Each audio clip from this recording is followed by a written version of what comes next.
Por que temos ligações fortes com determinadas pessoas?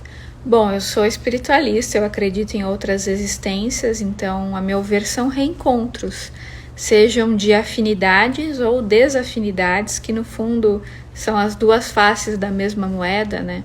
O Osho já dizia que amor e ódio são as duas faces da mesma moeda. Então, os amigos do passado e os inimigos do passado são pessoas com quem a gente tem essa ligação forte, porque tem algo para ser resgatado, algo para ser resolvido.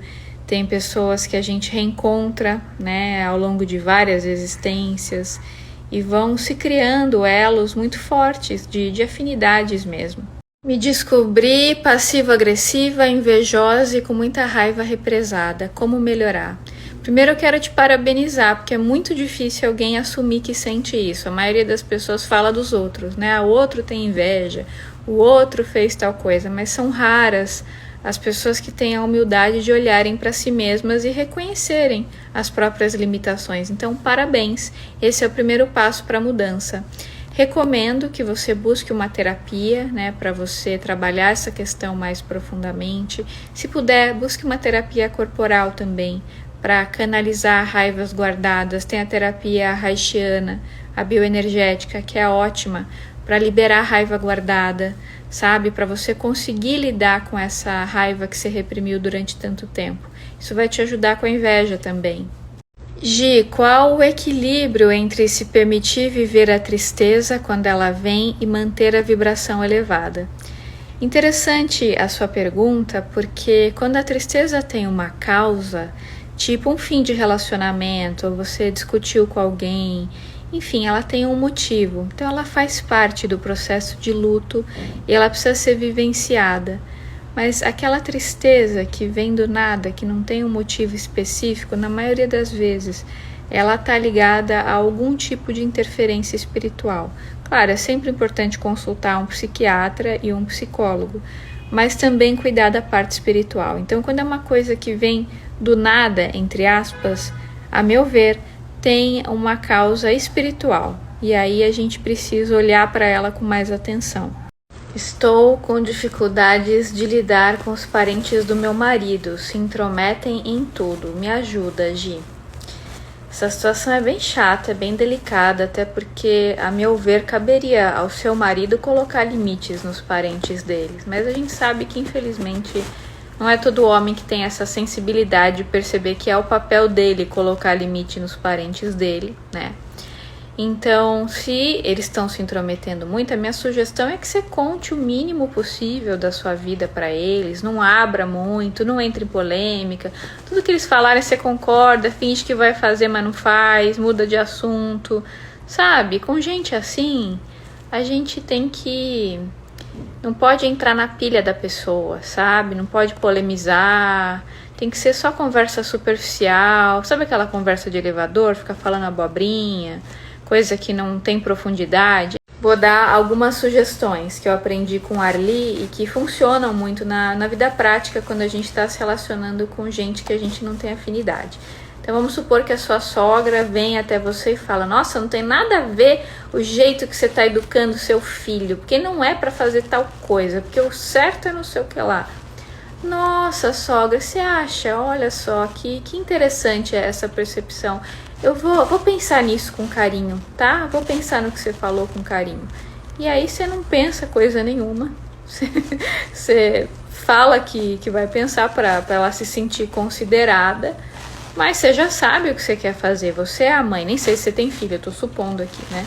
Uma situação. É você que tem que decidir, não é ela. Mas para ela, você faz a personagem, porque com gente assim, a gente tem que lidar dessa forma. A gente não pode abrir o coração, não pode ser verdadeiro, não pode contar intimidades. Com gente assim, não adianta a gente querer ser verdadeiro, abrir o coração, contar intimidade, porque tudo será usado contra nós. São pessoas que estão num outro nível de consciência, porque se não estivessem, não seriam invasivas, seriam perceptivas, teriam noção dos limites do outro, né? Agora, o outro só vai se intrometer na nossa vida se a gente abrir, se a gente deixar, se a gente permitir. Então, por isso que eu recomendo que você não abra o coração, não conte intimidades, para não dar chance da pessoa interferir. E se ela quiser interferir, você fala, ok, vou pensar nisso que você sugeriu, você não discute, mas no fim das contas, quem decide é você, quem manda na sua vida é você e o seu parceiro na vida do casal. Né? Os seus parentes, os parentes do seu marido só vão entrar na vida de vocês se vocês permitirem, se vocês derem o aval. E no paralelo você pode fazer oração para o mentor deles e para o seu. Dúvida se minha mãe é narcisista. Quais são as características de mães assim? Por que são assim? Olha, tem um livro muito bom que fala sobre isso, que se chama Prisioneiras do Espelho. É da Michelle Engelk. Vou colocar o nome aqui para ficar mais fácil. Se você puder ler esse livro, eu acredito que só de ler você vai conseguir identificar as características. Recomendo também que você procure os vídeos da Tariana Rocha. A Tariana é especialista em narcisismo. Ela tem inúmeros vídeos excelentes sobre o assunto. Ela disseca o assunto como ninguém. Gia, a procrastinação tem fundo espiritual? Ultimamente não consigo mais sair desse ciclo. Eu tenho um vídeo sobre procrastinação no canal, vou ver se eu consigo deixar a capa dele aqui para você poder assistir. Mas com certeza, se a gente tem essa tendência, os espíritos obsessores, eles aproveitam, né? Eles ficam em cima, assim, tentando promover essa procrastinação na nossa vida, fazendo com que a gente não saia do lugar, né? Cada pessoa funciona de um jeito. Mas quando eu percebo que eu tô sob influência espiritual para eu não fazer algo que eu sei que eu preciso fazer, que faz parte da minha missão, eu vou me arrastando, eu vou capengando, mas eu faço. Eu não deixo de fazer. E aí eu mostro para eles quem é que manda. Fala assim, você tá falando na minha orelha que eu não vou fazer, que não adianta nada? Eu vou fazer sim. Aí eu tenho minha lua em Áries, né? A minha lua em Satanás vira no girar e fala, agora que eu vou fazer, quero ver você me impedir.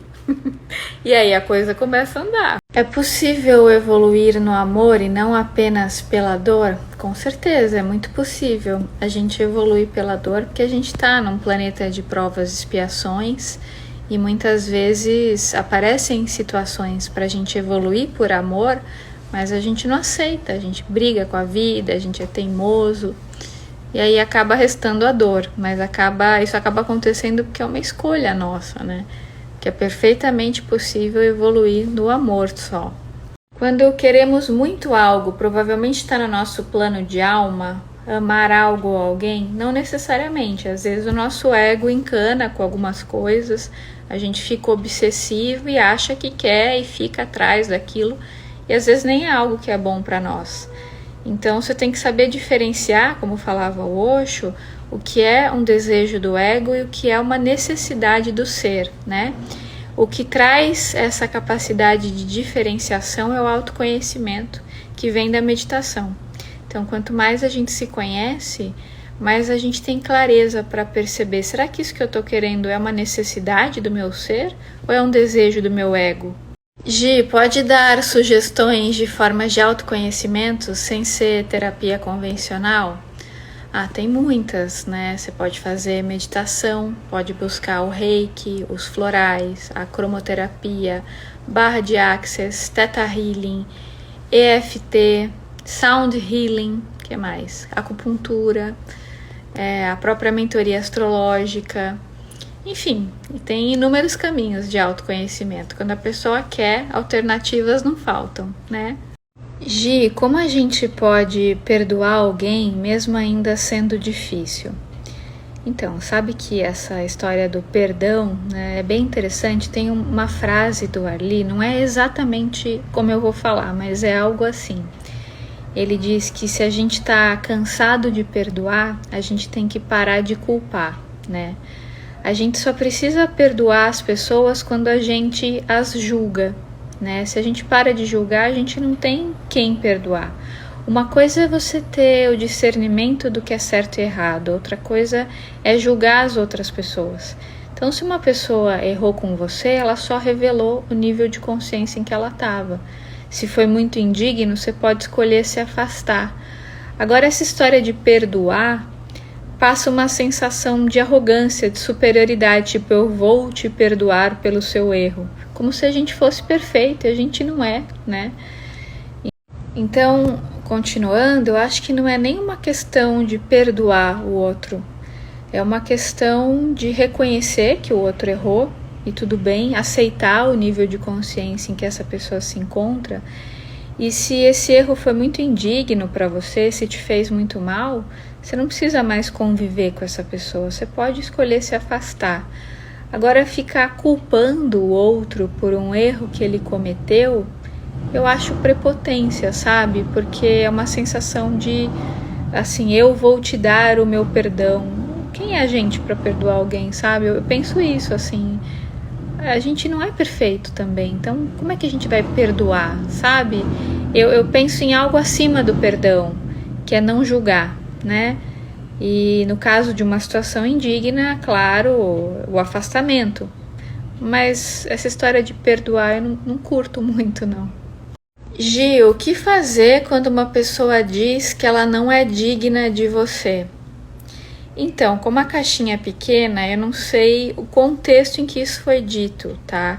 Eu vou presumir algumas coisas aqui. Eu tô supondo que essa pessoa usou esse argumento para finalizar um relacionamento talvez afetivo com você.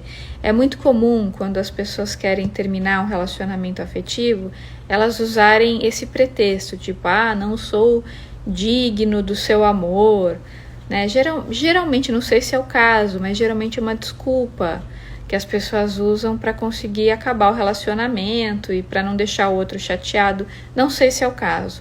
Se for o caso, o negócio é respeitar e se afastar, né? E falar para ela, olha, eu acho que você é digna de mim sim, mas se você não quer ficar comigo, tudo bem, vou respeitar a sua decisão. Pai na UTI há 60 dias. Médicos disseram que não podem fazer mais nada. Como lidar? Eu lamento muito essa situação, imagino quando você está sofrendo, porque não é fácil a gente ter uma pessoa que a gente ama numa situação de vulnerabilidade, né? A gente sente muitas vezes como se estivesse acontecendo conosco mesmo, no nosso corpo físico. Mas a única coisa que nos cabe fazer nesse momento, a meu ver, se você acreditar, é fazer oração para o guia espiritual do seu pai e para o seu, para que você promova, né, através dessas orações, uma harmonização energética, para que aconteça o melhor, tá? Gi, minha mãe não gosta do meu ficante, porque já foi divorciado. Será que é ciúmes? O que fazer?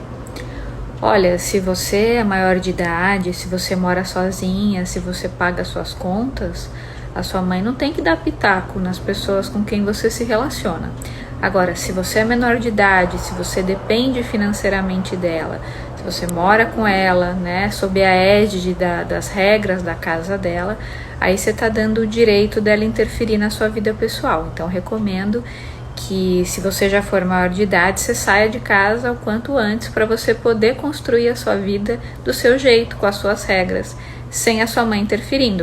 Então, continuando, se você for maior de idade, se você paga suas contas, se não depende mais da sua mãe financeiramente, se você já tem idade para alçar voos, né, e expressar a sua própria individualidade, a sua mãe pode dar sugestões carinhosas, né, como uma pessoa que te ama, mas ela não pode se meter na sua vida amorosa e ficar dando pitaco. Esse direito ela não tem e cabe a você delimitar o seu espaço, falar, mamãe, agradeço a sua sugestão, mas eu amo essa pessoa e quero ficar com ele independente da sua opinião, por favor me respeite.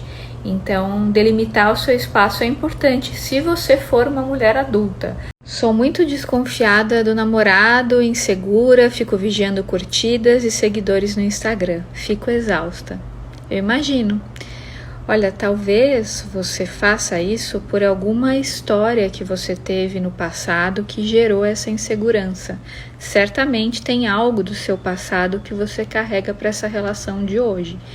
Então, se você ainda não faz uma terapia, eu recomendo que você procure uma terapia para trabalhar esse assunto mais profundamente, que você busque autoconhecimento, meditação, para que aos pouquinhos você consiga mudar esse padrão. E também seria importante para o seu namorado entender essa insegurança e te passar mais segurança dentro do possível para te ajudar nesse processo. Eu não dou certo com ninguém. O cansaço é tanto que sinto vontade de me enfiar em um casulo. Eu acredito que você está falando de relacionamento afetivo, né? Tô supondo aqui. Então, sabe que esses dias eu vi uma coisa tão interessante no canal da doutora Tânia, da Academia do Desenvolvimento Pessoal? Ela estava falando sobre os Abraham, né? Os Abraham Hicks. E eles falam uma coisa tão consoladora, que é assim: quando a gente está vivendo algo que não é para nós, a gente está construindo aquilo que é para nós. Porque quando a gente está vivendo algo que a gente não quer viver, que é ruim, a gente está colocando no nosso vórtex ou na nossa realidade vibracional o oposto daquilo. Então, por exemplo, quando você está vivendo um relacionamento indigno, você está colocando na sua realidade vibracional o relacionamento que você realmente quer viver, aquilo que você precisa viver. E aqui nessa dimensão, né, que é um planeta de provas e expiações, a gente aprende pelo contraste, pelos opostos. Então, por incrível que pareça, quando a gente está vivendo algo que a gente não quer, isso nos ajuda a criar convicção naquilo que a gente realmente quer. Quantas histórias a gente escuta de pessoas que viveram um monte de relacionamento indigno, um monte de coisa que não tinha nada a ver aparentemente, até encontrarem, por exemplo, uma grande vivência amorosa, um grande amor. A pessoa precisou passar por aquilo porque cada vez que ela viveu algo que não tinha a ver com o que ela realmente queria, isso a ajudou a refinar a percepção para ela ter mais clareza do que ela realmente queria. Então, nada é perdido, tudo serve para o autoconhecimento. Nenhuma relação é à toa. As pessoas não aparecem na nossa vida por acaso. Sempre tem um sentido. Como faço para fazer meu mapa astral com você?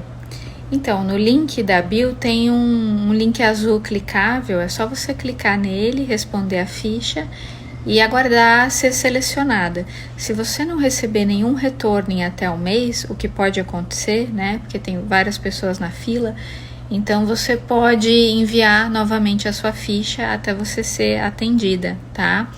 Então, você tem que aguardar a resposta da ficha e se você for respondida, a gente vai te passar todas as formas de trabalho, valores, e aí você escolhe o que vai ao encontro do que você busca. Sinto que errei com uma pessoa e ela sumiu da minha vida. Agora não sei o que fazer. Então, se ela escolheu se afastar, não tem muito o que você fazer, porque não tem como você controlar o comportamento da pessoa, né? Do ponto de vista vibracional, você pode fazer oração para o guia espiritual da pessoa e para o seu. Eu não sei se você já se desculpou, já se mostrou disponível e mesmo assim a pessoa se afastou, né? Mas se a pessoa escolheu se afastar, só resta respeitar a decisão dela e fazer a oração à distância para o guia da pessoa e para o seu, para limpar essa relação energeticamente. Pessoas do passado voltando em sonhos, pode ser sinal de conexão ainda? Pode ser, na verdade, o que eu aprendo com mentor amiga é que assim, todo mundo com quem a gente já se relacionou um dia, seja afetivamente, seja em termos de amizade, essas pessoas sempre ficam conectadas a nós de alguma forma. Pode ter sido alguém que você estudou na infância, mas você teve um contato com essa pessoa e se formam laços invisíveis entre vocês. E eventualmente essa pessoa está passando por algum problema, alguma questão na vida dela e às vezes essa pessoa lembra de você. Né? Talvez ela nem saiba que lembra, mas o espírito dela tem uma conexão com você e aí você sonha com a pessoa. Em projeção astral, muitas vezes você se encontra com essa pessoa. Então, o que é recomendável fazer? Oração para o mentor dela e para o seu. Sempre que a gente sonha com alguém, é legal orar para o mentor para limpar alguma questão. Então, continuando, é legal orar para o guia espiritual da pessoa e para o seu para limpar alguma questão que porventura tenha ficado mal resolvida. Ou às vezes a pessoa pensou em você porque está pedindo ajuda, está com algum problema e de alguma forma ela sente que você pode ajudá-la, né? Vira e mexe eu sonho com pessoas do meu passado que eu confesso que às vezes eu nem lembrava que a pessoa existia, faz anos que eu não vejo a pessoa e eu sonho com ela. E aí vou fuçar na rede social para ver como é que a pessoa tá. E às vezes a pessoa tá de fato passando por algum problema ou tá num momento de transição na vida, engravidou, por exemplo, tá com algum medo. Eu vejo isso nas redes sociais, né? E aí eu deduzo que foi por isso que eu sonhei com a pessoa, porque era um jeito dela me pedir ajuda, sei lá por quê, tem alguma conexão entre nós, que às vezes vem até de outra existência. Então eu rezo pro guia espiritual da pessoa e pro meu. Gi, me conecto mais com a palavra obrigada do que gratidão. Você vê algo de errado em obrigada? Não, não vejo nada de errado. Eu também uso obrigada com pessoas que não são do meio espiritualista. Eu não falo pro Uber gratidão, por exemplo, ou se eu vou comprar alguma coisa no comércio com uma pessoa que não é do meio espiritualista, eu não vou falar gratidão. Eu falo obrigada, porque é o que se usa no português, né? E é o correto, né, no português. Então não tem nada de errado. É que a ideia de obrigada passa uma ideia de obrigação. Por isso que no meio espiritualista se convencionou usar gratidão. Só que também tá um pouco batido, né? E sei lá, eu acho que já tá perdendo o significado de tanto que é mal usada a palavra gratidão. O importante não é o que você fala, mas como você fala, a energia que você coloca. Isso é o mais importante. O que fazer quando começamos a colocar limites e as pessoas se afastam? Então, a primeira coisa é importante eu perguntar como é que é a forma que você coloca limite. Você sabe fazer isso com generosidade, com leveza, ou você fala de maneira reativa? Então, primeiro é importante o jeito, o tom de voz, a maneira como você coloca limites. Se mesmo colocando limites de forma generosa e perceptiva, as pessoas se afastarem, então é livramento, porque são pessoas que não sabem lidar com o não e que provavelmente estavam te usando. Então, vão com Deus, né? É melhor elas se afastarem mesmo, é preciso saber lidar com isso e entender que é melhor assim. Como não invejar um colega que já alcançou o que você pretende? Então, na verdade, como fala o Arli, né, a inveja ela só existe quando a gente está reprimindo os nossos potenciais. Quando a gente está fazendo o melhor que a gente pode, está exalando a nossa luz, cumprindo a nossa missão, a gente consegue transformar aquela possível inveja, né, que a gente sentiria pelo outro em algo bom. Porque a gente não fica se comparando com a pessoa, não fica num jogo de competição. A inveja só existe quando a gente se compara e quando a gente está competindo. Quando a gente sai da comparação, para de competir e faz o nosso, a gente não inveja ninguém, porque a gente foca na nossa missão, a gente não fica olhando para o lado, não fica falando, o fulano conseguiu, olha ele, eu não consegui. Porque a comparação vem do ego, né? Como falava o Osho. Quanto menos a gente está no ego, menos a gente se compara. Sempre que a gente está com inveja de alguém é porque a gente está muito identificado com o ego, é porque a gente está se comparando, está se achando inferior, a gente está competindo. Quando a gente sai da competição e a gente aceita a realidade, a gente conhece os nossos potenciais, conhece a nossa luz, e a gente vai desenvolvendo amorosidade, aos poucos, claro, ninguém aqui, a maioria de nós não é iluminado, então a gente está aprendendo, e enquanto a gente está aprendendo, a gente vai sentir inveja, mas a gente pode reduzir essa inveja com o aumento da amorosidade. Aí você vê o outro bem, por exemplo, feliz, prosperando, ao invés de você sentir inveja, você começa a ficar feliz pela pessoa, porque você sabe que o sucesso da pessoa não está tirando o seu. Pelo contrário, quando você vibra a luz para essa pessoa, você também recebe luz. Como não reclamar quando estamos nervosos e estressados? Pois é, né? Num planeta de provas e expiações, a gente está aqui justamente para aprender a lidar com a nossa reatividade, com o nosso emocional. A maioria de nós ainda a gente é muito imaturo, né? Emocionalmente. A gente ainda é muito reativo, então a gente veio aqui para aprender. E às vezes demoram muitas existências, alguns séculos e séculos, até a gente aprender a lidar com o nosso emocional. Agora, num primeiro momento, o que eu recomendo é respirar, né? Quando a gente respira, a gente muda a consciência, porque sempre quando a gente é reativo, né? Tem aquela frase do Ali Cravo, o reativo paga a conta, né? Então, quando a gente fica estressado, a gente percebe o que isso causa no nosso corpo, o mal-estar que isso traz, os problemas que isso nos traz, e com o tempo a gente vai vendo que não vale a pena.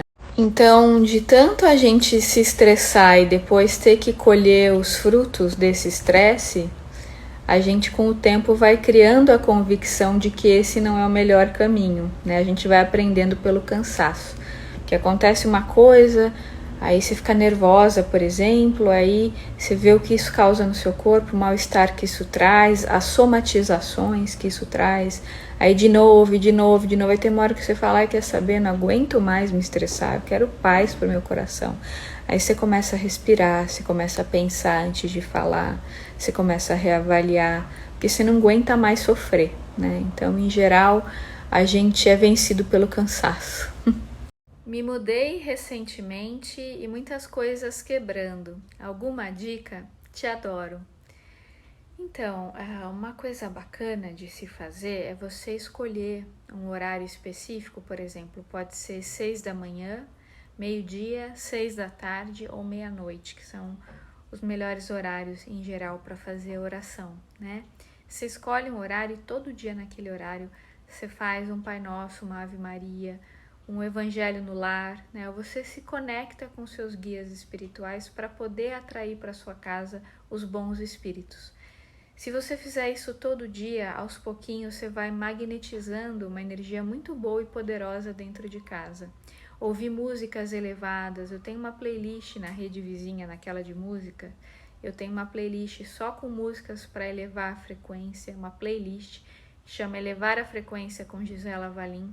É só você procurar, tem um monte de música. Continuando, nessa playlist tem um monte de música super elevada, então deixar rolando essas músicas dentro de casa é tipo um incenso musical que ajuda a elevar a vibração, mas sem dúvida alguma a melhor coisa para ancorar uma energia boa dentro de casa, para atrair os espíritos amigos, é fazer oração de preferência na mesma hora todos os dias. Se não der para fazer exatamente tipo 18 horas, vamos supor que você marcou esse horário, que seja, sei lá, 17h30, 18h30, mas sempre num horário próximo ao que você marcou.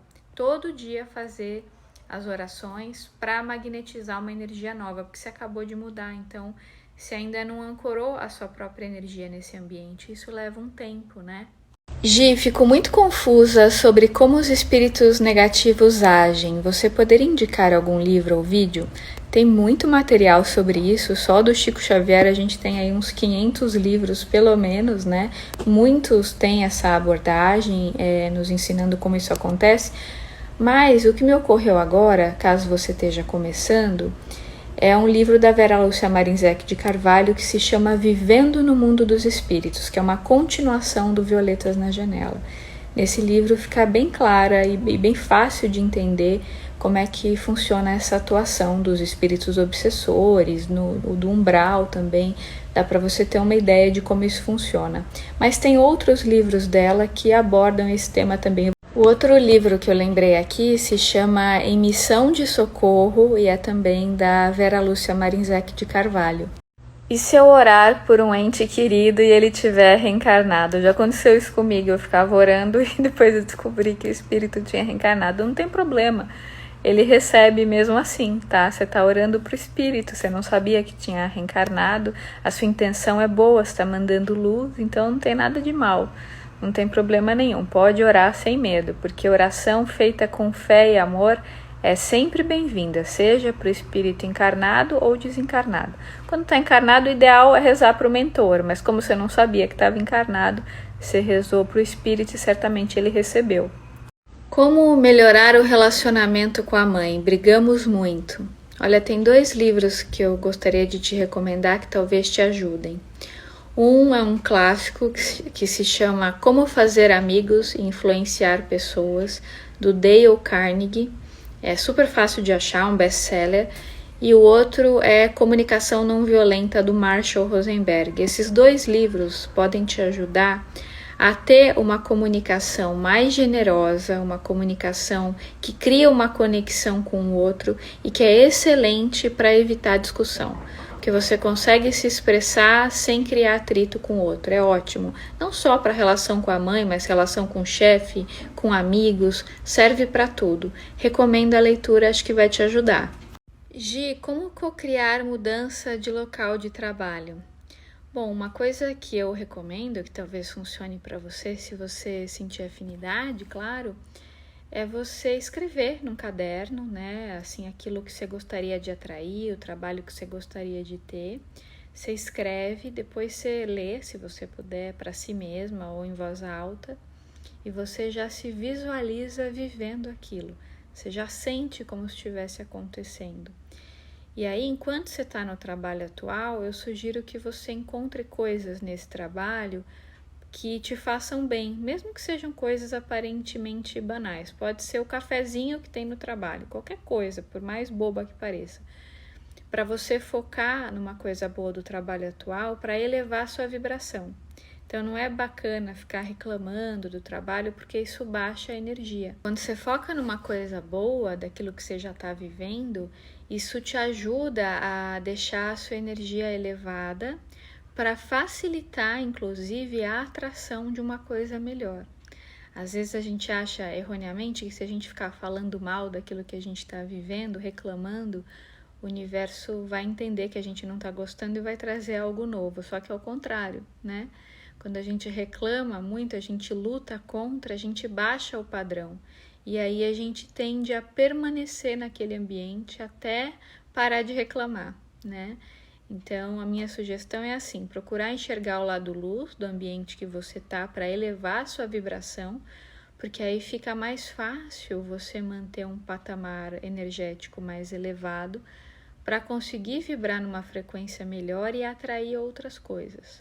Enquanto isso, você já vai visualizando aquilo que você quer. Mas o principal é visualizar sem ansiedade. Você visualiza aquele trabalho como se ele já estivesse acontecendo, você se imagina lá dentro, pode sentir o cheiro do lugar, visualizar os detalhes, sentir que seu corpo já está ali, sabe? Você já se sente vivendo essa nova realidade.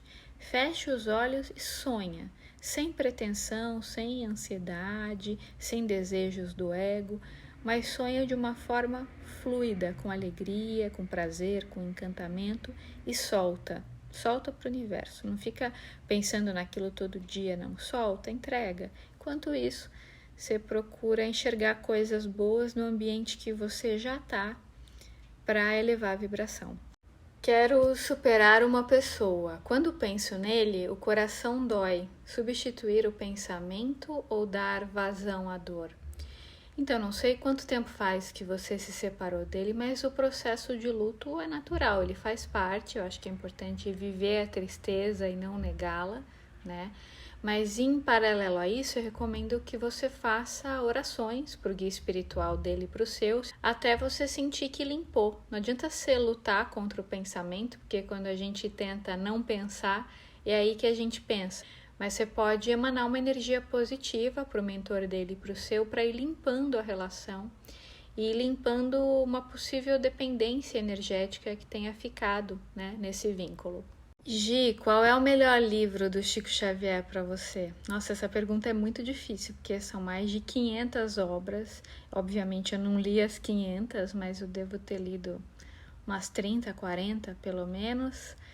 É uma pergunta difícil, porque tem muita coisa boa. Acho que tudo que eu li eu gostei, não tem nada que eu não tenha gostado. Mas em termos de humanidade, eu acho que o livro mais significativo se chama A Caminho da Luz, que é uma psicografia do Chico, né? É um livro do Emmanuel, que ele conta a história das civilizações, a história do planeta Terra, pela perspectiva espiritual. Então é um livro belíssimo, extremamente profundo, com um monte de orientações super sábias, assim, e é uma aula de história, só que numa perspectiva espiritual. Então é incrível, acho que esse, na minha opinião, é o principal livro do Chico, mas todos são muito bons. Como fazer para não absorver os problemas dos nossos pais? Mexe demais com o meu emocional.